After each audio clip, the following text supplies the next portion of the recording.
I reject the idea that it's a cult. I reject the idea that... You reject the idea that the GOP is a cult? Yes.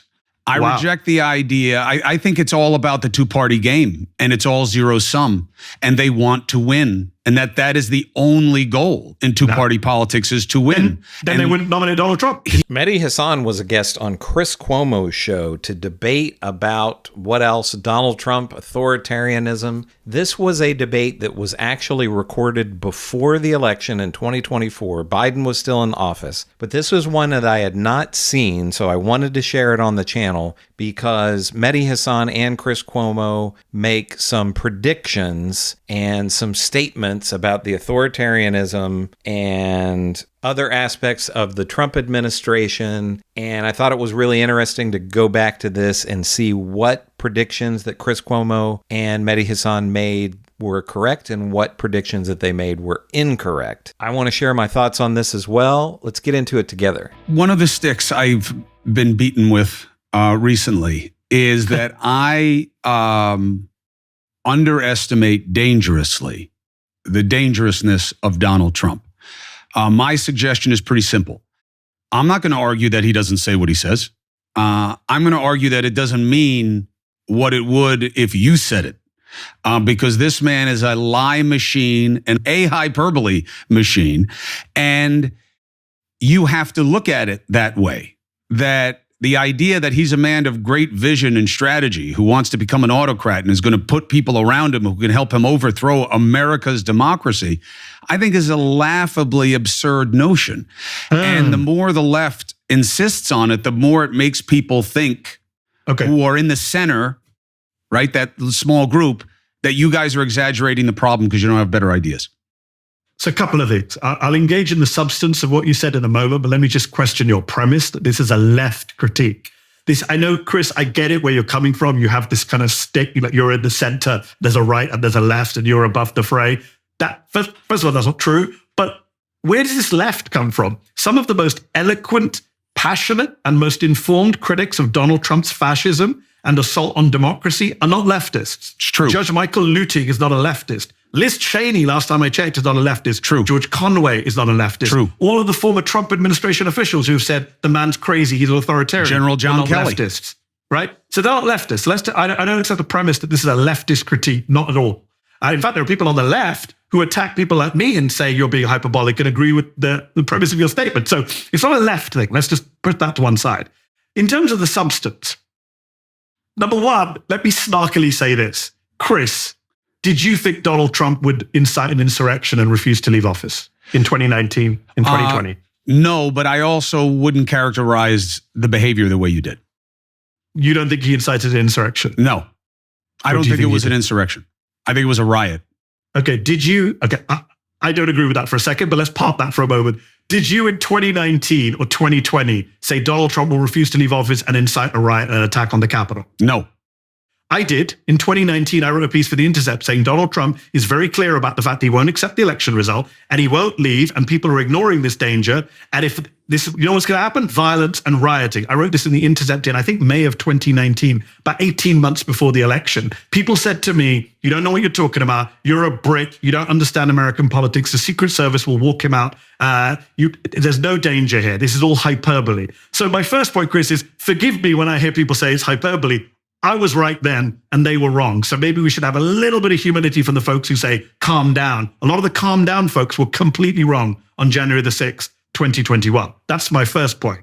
And then in terms of the substance, I mean, he is saying this stuff. I agree with you, Chris. He's a liar.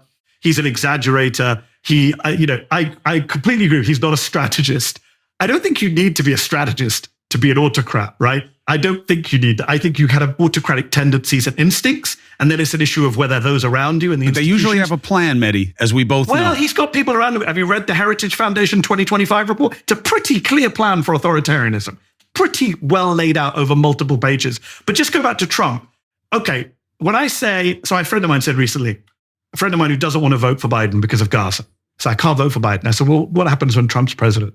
And they said, well, we'll protest Trump just like we protested him the first time. But how do you vote for Trump if you don't like Biden's position on No, they didn't say they would vote for Trump. They said, well, we'll vote for Biden. They don't care if Trump wins. They're so mad at Biden. I got you. They don't care if Trump wins. And I said, well, what are you going to do once Trump's president? You're Muslim. You're going to suffer. We'll protest. We protested the first time.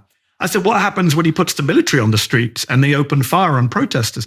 Oh, Mehdi, you're being exaggerating. That's too far.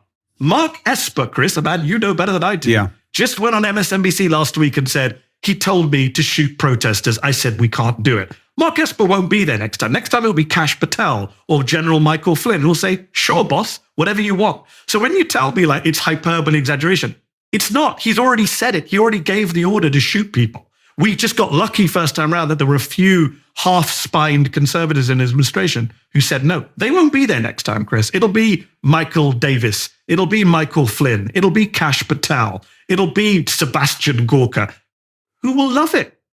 So you really believe if Donald Trump wins again, there's all kinds of mayhem, and he is doing everything he can, not just to settle scores, but to turn himself as closely as he can into Putin? Yes. Why would I? Okay, so we have, this was May of 2024 when this interview, conversation, debate, whatever you want to call it, between Mehdi Hasan and Chris Cuomo was recorded. And Chris Cuomo is basically acting like Mehdi Hasan is being an alarmist. And Mehdi Hasan was absolutely spot on with everything he said.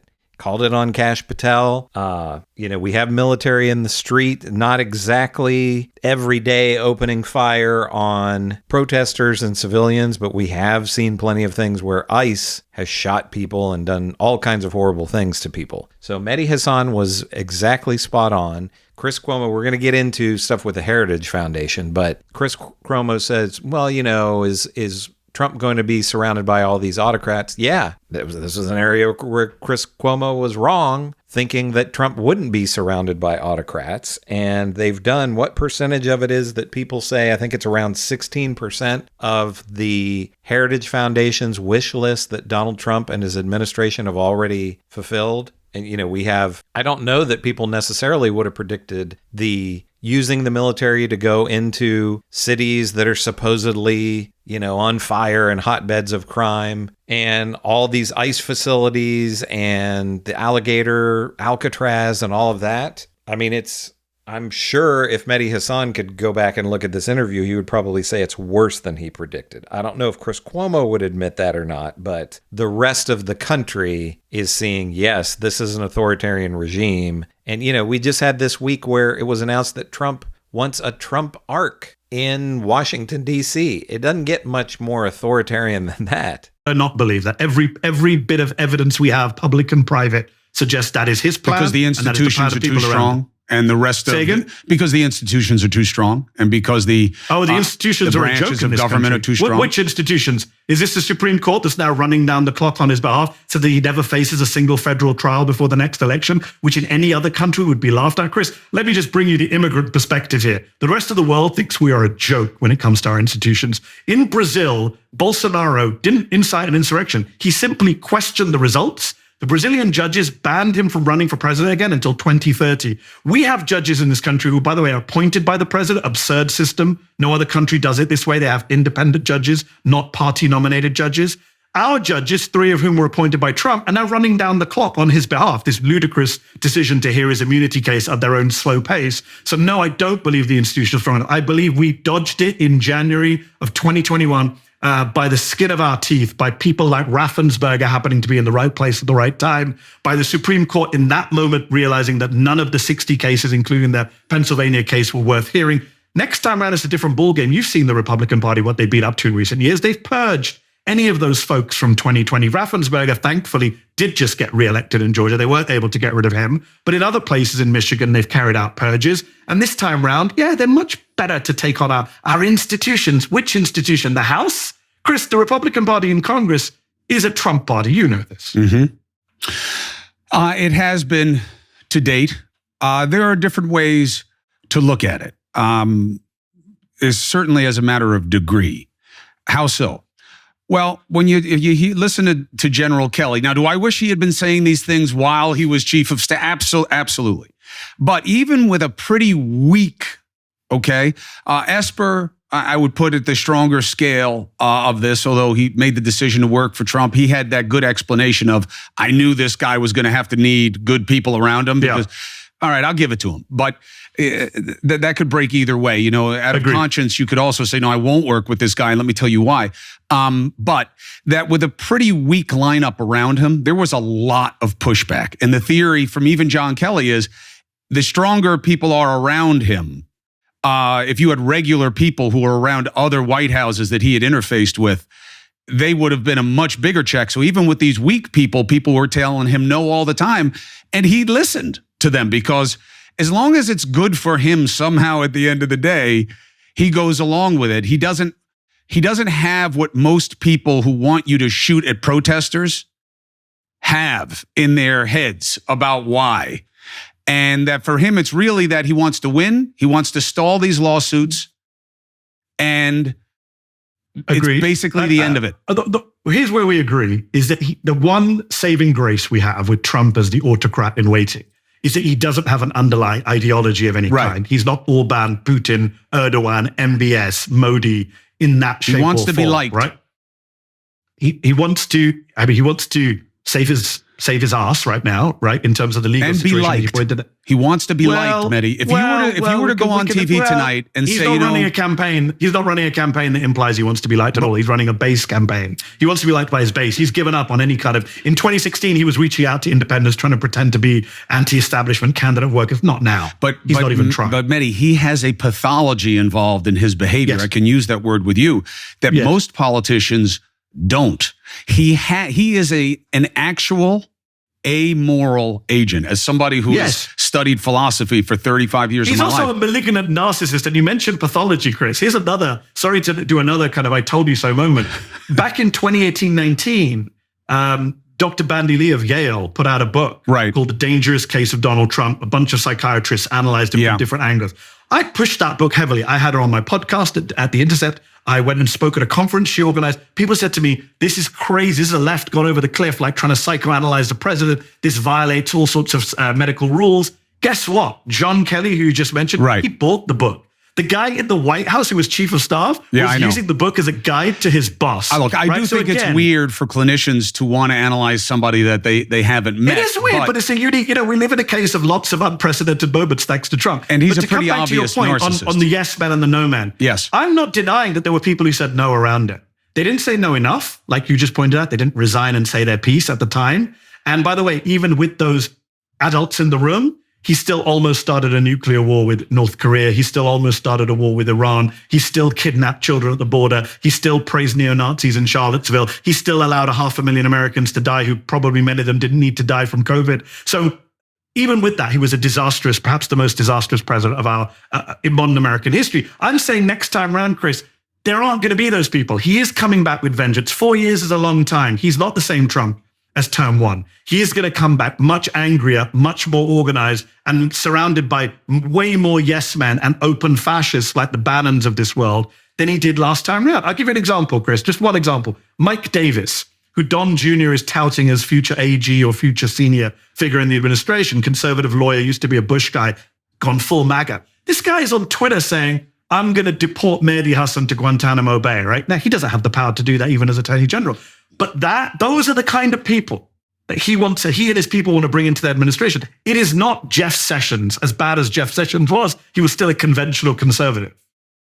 I understand the concern. I don't believe it. And now you could say, well, you're being delusional. I don't think so. I just think that I'm being swayed by my very long time knowledge of him. So what do you think is going to happen, Chris? I've laid out my vision. What do you think is going to happen from 24? Well, first of all, I'm not sure onwards he's president. I'm not sure that he wins. No, let's assume he wins. What does he do? So if he wins, one, does the left create any dynamic like the one we had after the last election? I don't know. Not that it would be baseless, but is Donald Trump, are the people around him capable of rigging 100%? they're capable of it. So what if we get real proof that he rigged the election and that's why he won? I think he's much more likely to rig an election than it is likely that it would be rigged against him. So Agreed. I got to see what happens with that.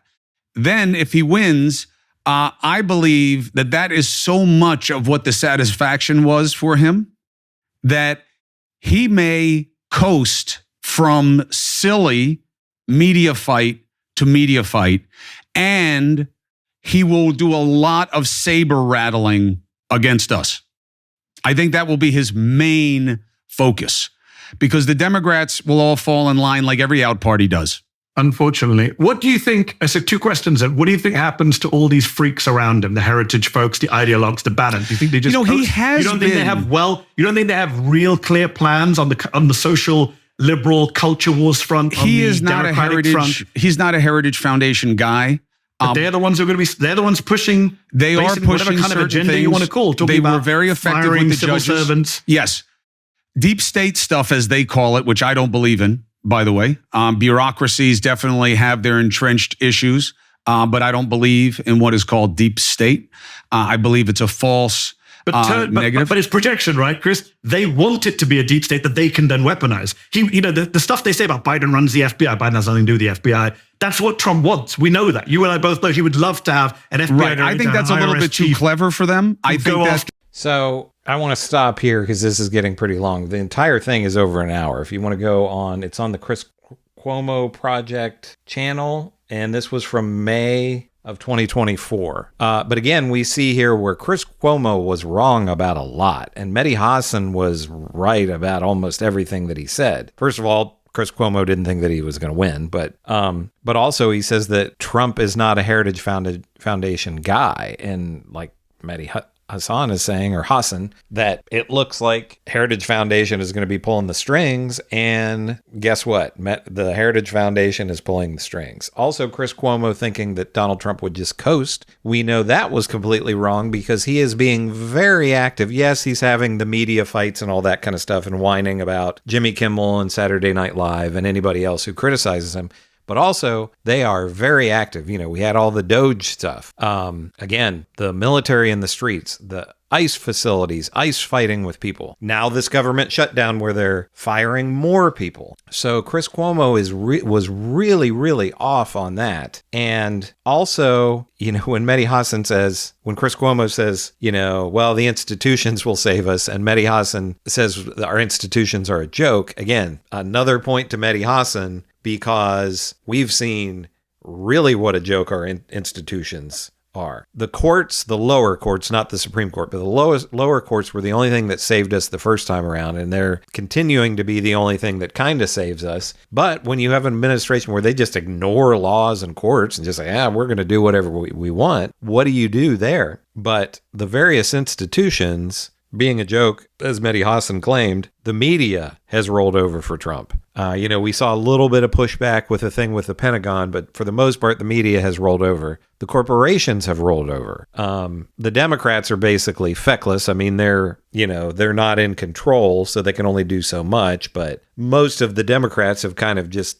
tried to hide and let Donald Trump sort of hang himself. But, how much fighting are they actually going to do? So Chris Cuomo was absolutely incorrect about our institutions. But let me know what you think about all this. Again, this is an older one, but I had not seen it before, so I figured a lot of people who watch my channel probably had not seen it either. And I think it's interesting to go back and see what predictions were made and how wrong they were. I don't think anybody could have predicted everything that was going to happen, but I mean, it's insane to think we're only, 8 months into this, and already the insanity that we've seen and what the, Trump administration and MAGA have done to dismantle our country is pretty frightening. Let me know what you think about all this. Do you agree with what Mehdi Hasan had to say? Do you agree with Chris Cuomo's points that they made with these predictions? Let me know in the comments what you think. Make sure to give me a like and subscribe. I am Chris on Culture, and I will see you in the next video.